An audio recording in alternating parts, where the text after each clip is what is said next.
Bonjour à tous, vous êtes sur Emeraude, le 95. Depuis 5 mois, Radio Emeraude affiche une croissance fulgurante de son nombre d'auditeurs.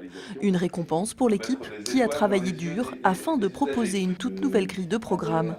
2 heures de matinale en direct, mais aussi un site internet modernisé. De 2500 visites par mois, le site enregistre aujourd'hui 17 000 visites. Mais ces bons chiffres ne suffisent pas à assurer la pérennité de la radio. Pour faire avancer la radio, il ne faut pas qu'on se contente de ce qu'on a, il faut qu'on ait toujours des projets, il faut qu'on avance en permanence. Seulement, quand vous n'avez pas de trésorerie, c'est difficile de mettre les projets en œuvre.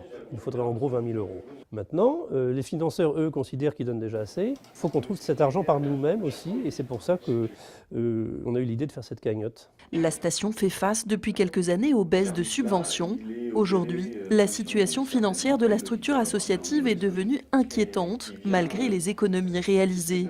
La radio compte 2 salariés pour une douzaine de bénévoles. Localement, en fait, il se passe plein de choses et je crois que c'est très important de le dire. C'est très important aussi de donner la parole à la population, ce qui est évidemment plus facile à Radio Emeraude que dans d'autres radios nationales. On peut dire que les circuits courts sont dans l'air du temps.